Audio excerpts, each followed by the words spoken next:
इनके सिंह साहब, चूंकि राहुल देव ने जो लिखा उसका जिक्र तो हमने किया, लेकिन एक माहौल जरूर ऐसा बनाया जा रहा है। राम राज्य का जिक्र बीते 11-12 दिनों से चाहे योगी कर रहे हो चाहे मोदी कर रहे हो, और कल भी भगवान राम का जिक्र अलग अलग ढंग से, राम विजय नहीं विनय है, इस व्याख्या के साथ उन्होंने 1000 साल के आगे के भारत की नींव रखने का जिक्र किया, अपने 11 दिन के व्रत का जिक्र किया, भव्य भारत के निर्माण के सौगंध लेने की बात की, ये सब बातें की।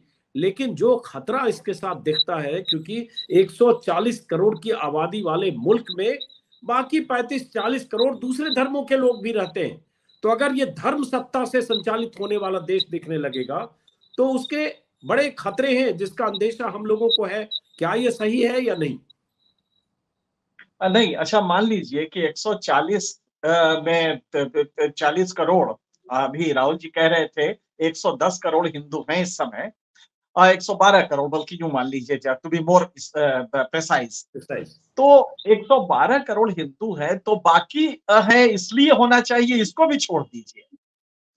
हम हैं हिंदू, लेकिन हम वो नहीं मानेंगे, हम उस तरह से नहीं चलेंगे, तो क्या हमारे लिए मजबूरी होगी?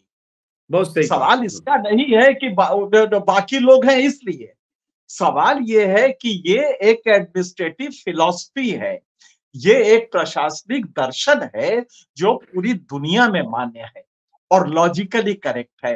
अब जो राहुल जी ने लिखा है उसमें राहुल जी की लेखनी या उसके अभिव्यक्ति के तरीके में दोष नहीं है। लोगों की जो ये पूरी की पूरी आच्छादित हो गई है मति, ये उसकी वजह से हो रहा है, जो कंफ्यूजन हो रहा है। साफ साफ तो उन्होंने लिखा है, कहाँ कंफ्यूजन होना चाहिए, और कंफ्यूजन जो बचा होगा वो तो मोदी जी ने कल दूर कर दिया जब उन्होंने कहा, वो सेंटेंस बड़ा अच्छा है, मैं कल से वो परेशान हूं कि इसको कैसे एक्सप्लेन किया जाए। राम भारत का विधान है, बस सम तो लगाना है, राम भारत का संविधान हो जाएगा। आप जरा सोचिए कितना बड़ा खतरा है। आपने धीरे धीरे राम, विधान, देश और राष्ट्र, मतलब देश को आप ये कह रहे हैं कि देव देश है और राष्ट्र राम राष्ट्र है। ये सेंटेंसेस क्या है?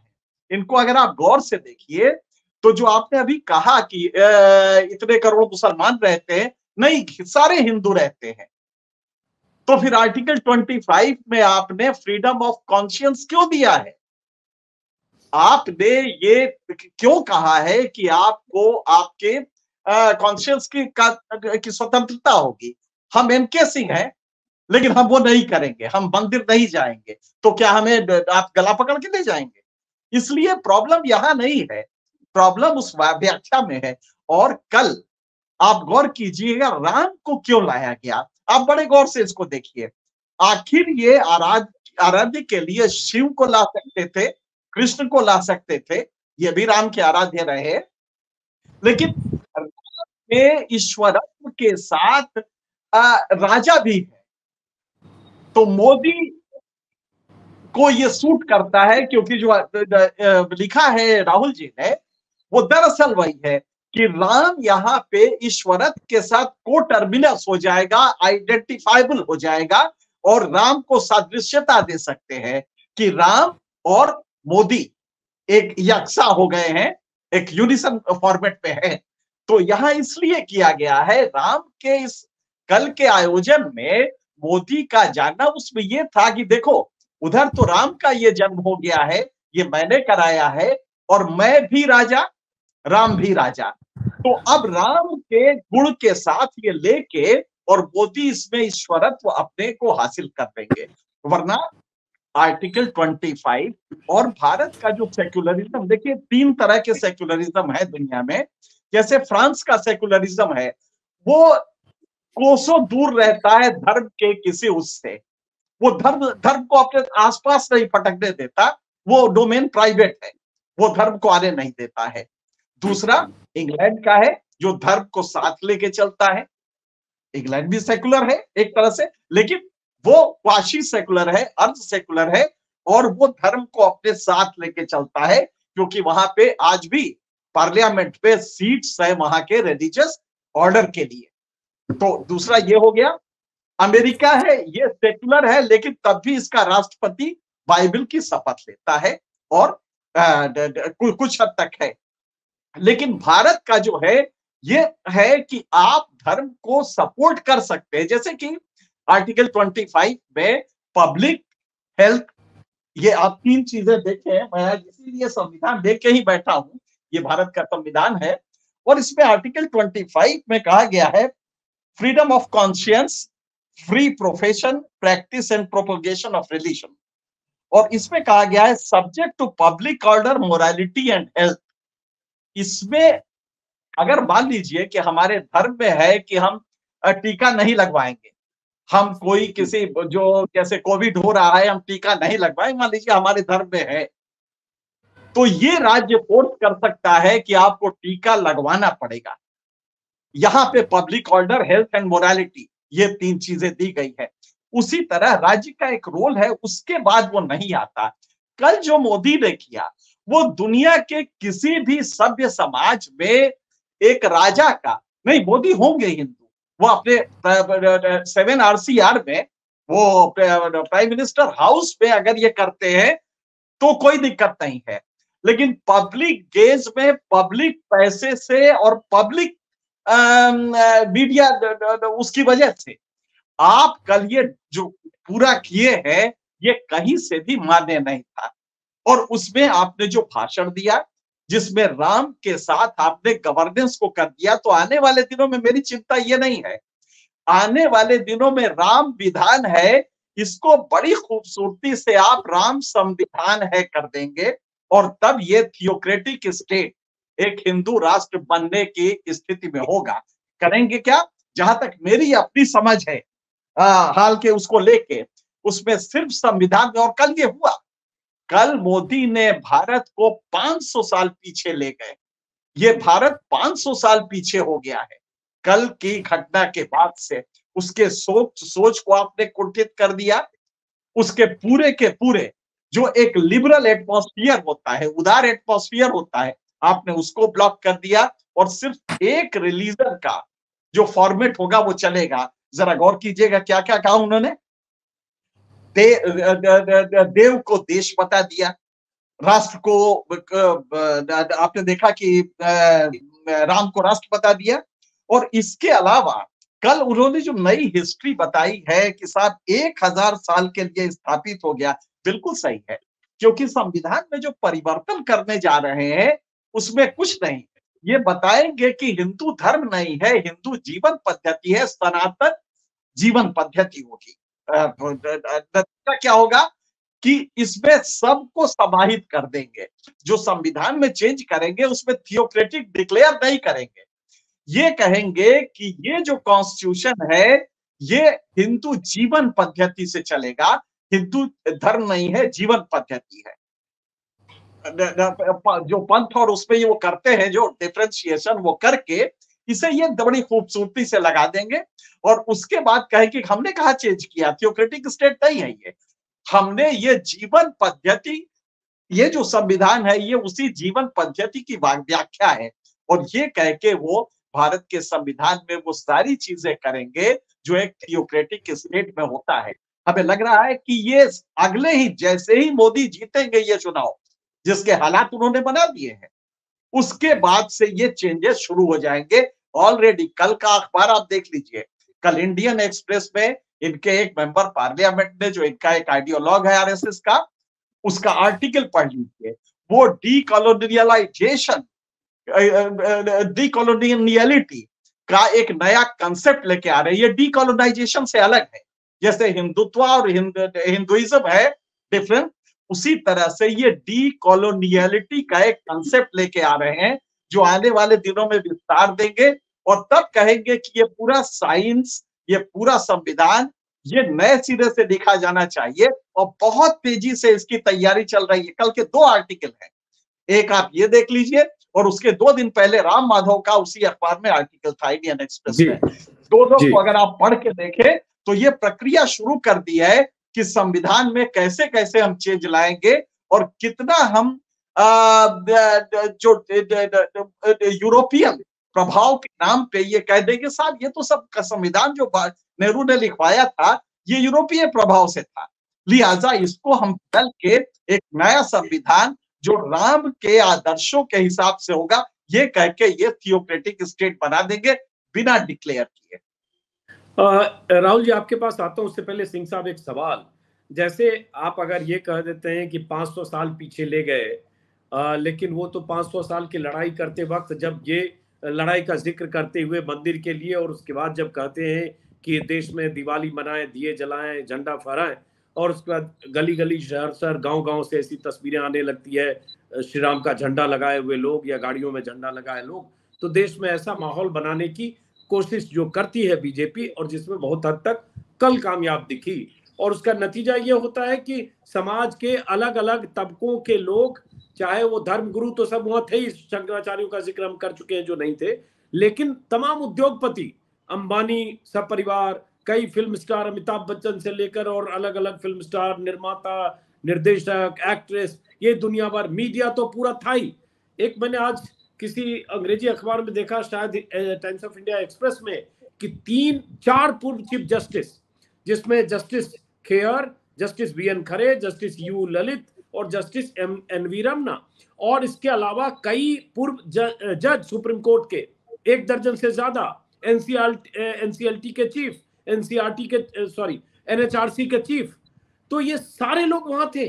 और उसके बाद एक ऐसा माहौल बना दिया गया कि जो यहां है वही सही है, जो यहां नहीं है वो रामद्रोही, सनातन विरोधी है, और उनका बहिष्कार करो।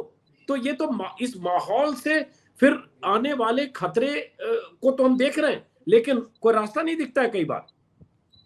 नहीं, यही तो खतरा जो राहुल जी के ट्वीट में है, ये खतरा यही है कि ये एक इशारा एक राज्य का मुखिया करता है और पूरी पुलिस और यहां तक कि समाज, सड़क पे घूम रहे थे वो लोग कि किसके घर पे दिया नहीं जल रहा या झंडा नहीं लगा है, और उसमें कोई एनके सिंह भी हो सकता है। वो सिर्फ याकूब के यहां नहीं गए थे, वो घूम घूम के देख रहे थे कि ये कौन है जो याकूब के, एनके सिंह के नाम पे याकूब बना बैठा है। ये प्रॉब्लम बहुत बड़ी है। जो डर है वो बिल्कुल अलग है। जो राइट थिंकिंग पीपुल है, जो स्ट्रेट सोचता है, ये उसकी प्रॉब्लम है। और कल आपने देखा कि किस तरह शंकराचार्य की जगह कटरीना कैफ थी, तो आपने कितनी खूबसूरती से फिल्म वर्ल्ड के लोगों को, मुकेश अंबानी को लाके शंकराचार्य को रिप्लेस कर दिया। तो बहुत आसानी से ये शक्ति मोदी में जो आ रही है ना, या सत्ता में, जो कि एक आवाज पे वो कटरीना कैफ, शंकराचार्य से कटरीना कैफ से रिप्लेस करवा दे रहे हैं, और जनता कुछ नहीं कह रही है। शंकराचार्य एक वो इंस्टीट्यूशन है भारत के हिंदू धर्म का, जिसके बारे में कुछ कहने की जरूरत नहीं है। हिंदू धर्म की स्थापना में, और इसके जब उस समय जबकि बुद्धिज्म और तमाम चीजें हो रही थी, उस समय से स्थापना में क्या रोल रहा है, इसके बारे में कुछ कहने की जरूरत नहीं है। लेकिन वो संस्था जो शीर्ष संस्था है, आपने उसको कितनी खूबसूरती से किसी अंबानी, किसी अमिताभ, किसी कटरीना कैफ से रिप्लेस करा दिया। और हमारे में एक हिंदू नहीं है, एक सनातनी नहीं है जो ऑब्जेक्ट करेंगे साहब ये क्या हुआ। तो प्रॉब्लम यहां है कि आपके सोच को मोदी ने पूरी तरह कैप्चर कर लिया है कि शंकराचार्य हो या कितना बड़ा धर्माचार्य हो, सबसे बड़ा एक तरह से कह राजनीतिक शंकराचार्य मोदी हो गए कि हम मतलब एको हम द्वितीयो नास्ति, हमारे सामने कोई नहीं है। कल वाला यही था, कल वो राहुल जी ने कहा ना दैवीय अवतार आपने जिक्र किया, जैसे सब मुझ में है मैं सब में हूं। हम लोग बचपन में ये स्लोगन लिखा हुआ देखते थे गायत्री शक्तिपीठ में, सब मुझ में है, या भगवान विष्णु के लिए कहा जाता है। ये अवतार लेकर मोदी ने सबको सही किया, सबका साइज कट टू साइज कर दिया, शंकराचार्य हो कोई हो, और ठीक है वहां कितने बौने हो गए थे वो कद, वो बड़े कद, कल कितने बौने लग रहे थे। वो धर्माचार्य किस तरह निरीह बने बैठे थे, और बाकी छोड़िए सरसंघ चालक, आपने देखा कि किस तरह सरसंघ चालक भी पीछे एक किनारे सेकंड फिडल की तरह, मतलब ऐसा लग रहा था कि जैसे कि उनका कोई असिस्टेंट हो प्रधानमंत्री का। कल जो सरसंघ चालक की जो भूमिका थी, उसने संघ की गरिमा गिराई है, सरसंघ चालक के पद की गरिमा गिरा, और शायद पहली बार हुआ है भारत के इतिहास में। मुझे याद है सरसंघ चालकों से हमने बहुत इंटरेक्ट किया है, बहुत कुछ सीखने को भी मिला। जब रज्जू भैया का जमाना था, तब हम, चूंकि हमारे ऑफिस के सामने ही उनका घर था, तो अब जब वो एडवोकेट जनरल थे, तो हम उनके सच पूछिए तो उनके पैर के पास बैठ के सीखने जाते थे, सनातन धर्म और इसके बारे में समझने जाते थे, संघ के बारे में समझने जाते थे। और वो इंस्टीट्यूशन एक होता था। कल जब मोदी ये कर रहे थे और सरसंघ चालक किनारे खड़े होके कर रहे थे, कभी कभी उनको भी पुजारी कुछ दे देता था, तब देख के लगा कि कितना निरीह हो गए हैं ये लोग। सरसंघ चालक का इसकी संस्था इतनी कभी गरिमा नहीं गिरी थी जितनी कल गिरी है। चलिए, हालांकि मैं उस पर फिर मैं ना इत्तेफाकी है, राहुल जी आप ही के पास आ रहा हूँ। ना इत्तेफाकी है क्योंकि हिंदू राष्ट्र की जो परिकल्पना है तो वो तो संघ की ही है, और गुरु गोलवलकर से लेकर हेगड़ेवार की वही भारत की परिकल्पना। सिंह साहब, राम राज्य ये शब्द अचानक बहुत तेजी से कहा जाने लगा। कल भी राम राज्य का जिक्र हुआ, योगी ने अपने भाषण में किया, मोदी तो 11 दिन से राम राज्य कर रहे हैं, चैनल पर भी चलने लगा राम राज्य आएगा। तो राम राज्य का जामा पहनाकर क्या भारत को थियोक्रेटिक स्टेट बनाने की दिशा में कोई कवायद आपको होती दिख रही है, या अनावश्यक रूप से हम इतना खतरा देख रहे हैं? ये सिर्फ चाहते बहुसंख्यक का दबदबा हो, अल्पसंख्यक हाशिए पर रहे, उसकी सत्ता में साझेदारी और हिस्सेदारी न रहे, या दोयम दर्जे की तरह रहे, आप दब के रहिए, आप डर के रहिए, आप चप के रहिए, आप सिर मत उठाइए, इस तरह का ये स्टेट चाहते हैं? क्या चाहते हैं? नहीं, जब तक रिलीजियो कल्चरल प्रतीकों को हम सबजुगेट नहीं करेंगे और उससे आपके मनस को नहीं आच्छादित करेंगे, तब तक ये शाश्वत नहीं होगा। मोदी जी 1000 साल के लिए कर रहे हैं, ये अगले चुनाव के लिए नहीं कर रहे हैं। कल का अगला चुनाव तो निकल गया, अब ये 1000 साल के लिए कर रहे हैं। जो खतरा है वो ये है, इसके लिए इंडिक सब आइडेंटिटी एक नया शब्द आया है।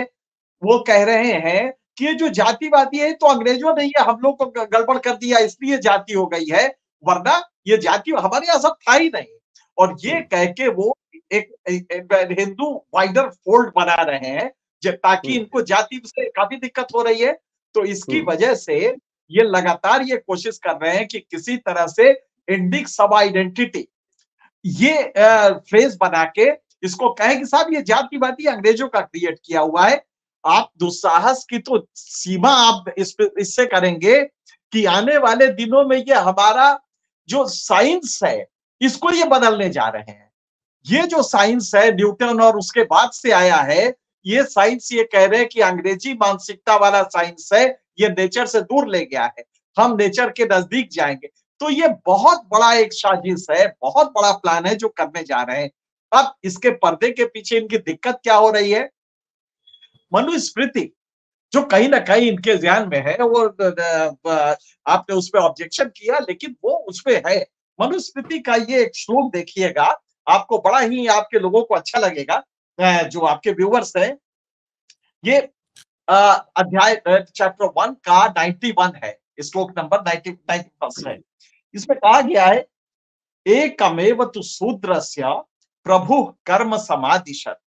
केवल एक ही कर्म शूद्रों के लिए प्रभु ने समादिश किया है, मतलब कि आदेशित किया है, उसकी व्यवस्था की है। वो क्या कर्म है?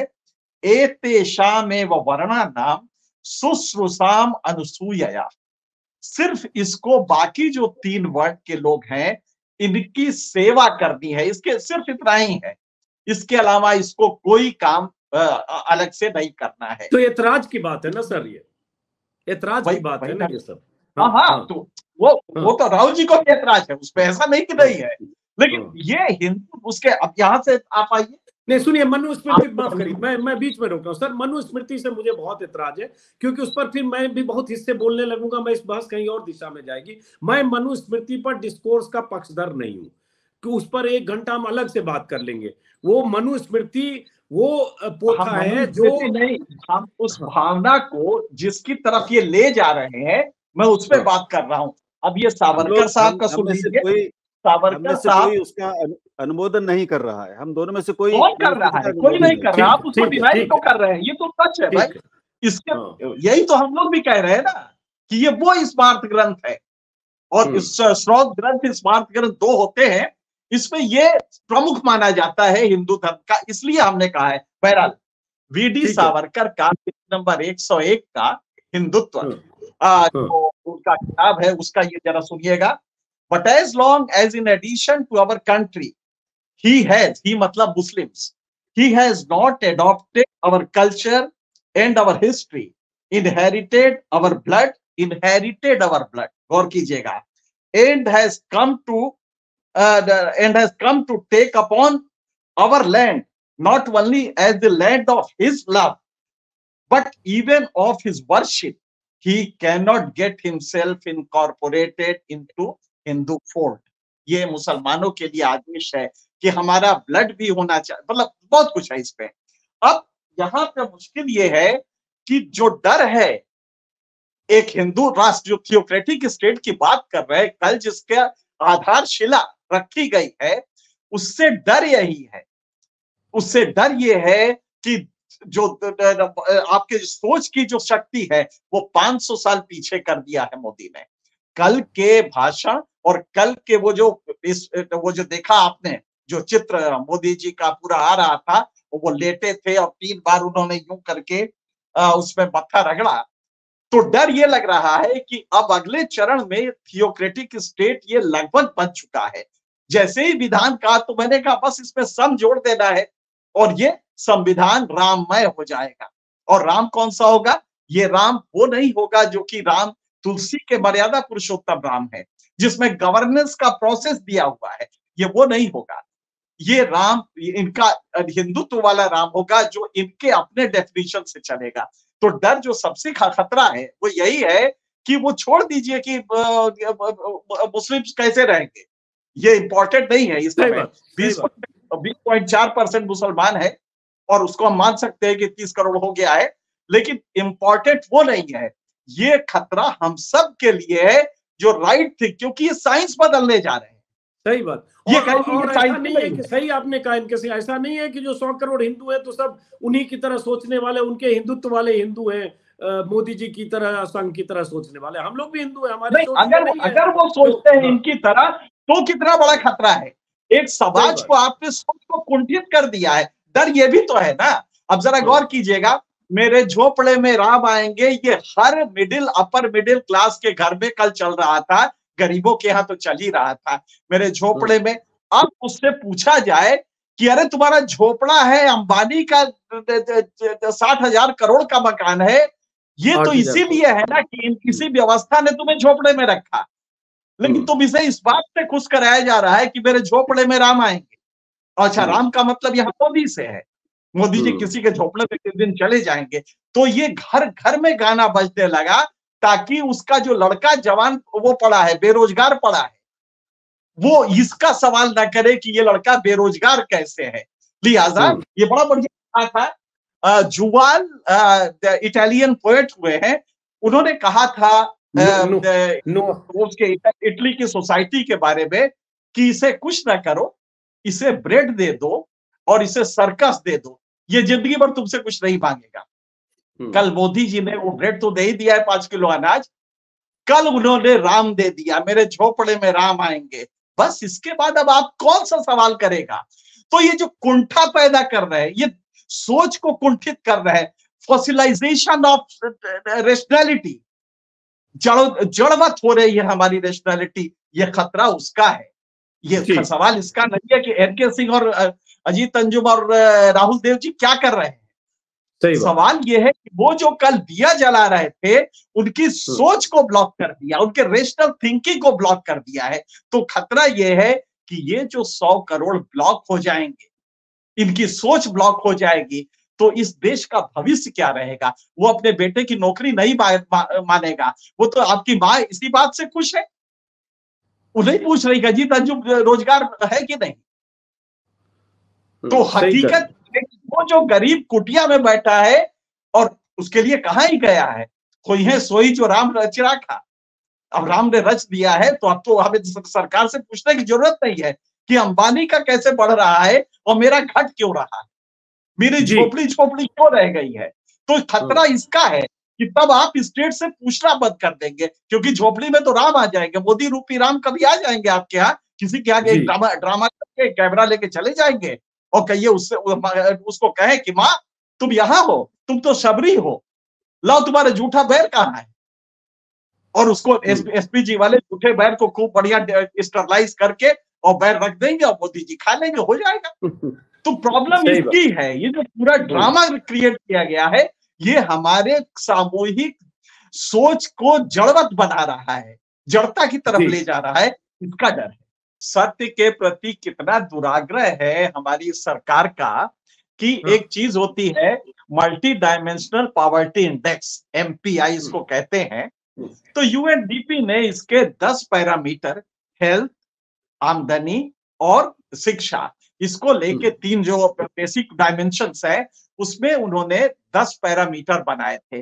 मोदी जी की नीति आयोग ने 2 उसमें और जोड़ दिए, और अभी पिछले 4 दिनों पहले जो आया है उसमें साहब निकल गए 9 साल में हम लोगों ने 24 करोड़ 80 लाख लोगों को पैसे निकाल लिया, एमपीआई से निकाले, मल्टी डायमेंशनल पॉवर्टी से निकाल लिया।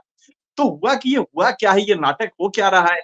तो पता लगा ये जो दो जोड़े हैं इन्होंने सब पैरामीटर्स, वो जानते हैं क्या है? एक है स्कूलों में अटेंडेंस का प्रतिशत।